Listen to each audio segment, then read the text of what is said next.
তো এখন ডাঁটার সিজন চলছে, তাই এখন ডাঁটা রান্না করি আমি দেখাচ্ছি। তো ডাঁটা রান্না করে অনেকে অনেক রকম করে খেয়েছেন, একবারে এভাবেই রান্না করে খেয়ে দেখুন, আশা করি ভালো লাগবে।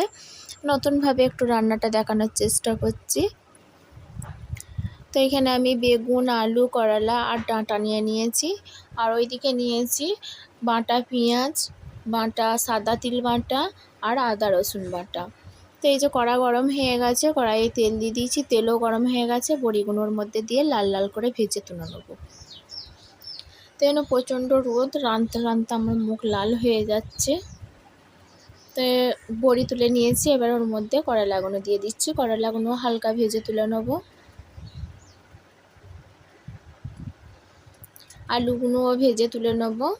তো রান্না আমি ঘরোয়া মশলা দিয়ে রান্না করি, রান্না যে ভালো কিছু মশলা দিয়ে বা অনেক রকম মশলা দিয়ে রান্না করলেই যে সুন্দর রান্না হয় তা কিন্তু নয়, ঘরোয়া মশলা দিয়েও সুন্দর রান্না করা যায়,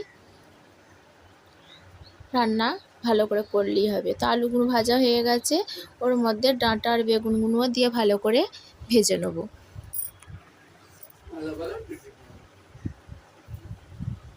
তো ডাঁটা বেগুনগুলো আমার ভাজা হয়ে এসছে, আমি এবার আর একটা পাত্রের মধ্যে তুলে নেব।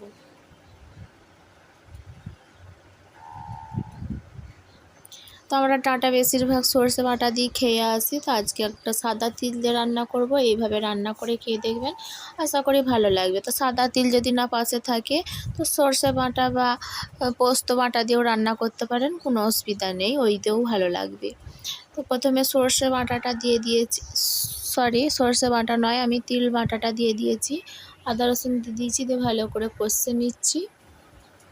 আদা রসুন বাটাটাও দিয়ে দিন, ভালো করে তেলের সাথে ভেজে নেবো। একটা কাঁচা আদা রসুনের বা তিলের কাঁচা গন্ধ আছে, সেই গন্ধটা চলে যাবে। তো এবার ঘরোয়া মশলা যা যা হয় সেই মশলাগুলো এর মধ্যে আমি দিয়ে দিচ্ছি, দিয়ে ভালো করে কষে নেবো। নুনটা আমি দিয়ে দিয়েছি, তো আমি আমার প্রয়োজন মতো দিয়ে দিচ্ছি, আপনারা আপনাদের প্রয়োজন মতন দিয়ে দেবেন। তার মধ্যে ভালো করে মশলা দিয়ে ভালো করে কষে নিয়েছি, দিয়ে ভাজা সবজিগুলো দিয়ে দিচ্ছি ওর মধ্যে, দিয়ে ভালো করে আবারও একটু নেড়ে চেড়ে কষিয়ে নেব।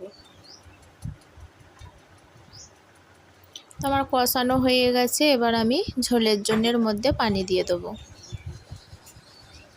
তো রান্নাটা আমার হয়েই এসছে, তো এইভাবে একবার রান্না করে খেয়ে দেখবেন, আশা করি আপনাদেরকে ভালো লাগবে। তো আমি বলবো না যে মাছ মাংস ছেড়ে আমার এই ডাঁটা রান্না দিয়ে সকলে ভাত খেয়ে নেবেন, সে কথা আমি কোনো দিনই বলবো না, তবে রান্নাটা ভালো হয়েছে এইটুকুনি বলবো।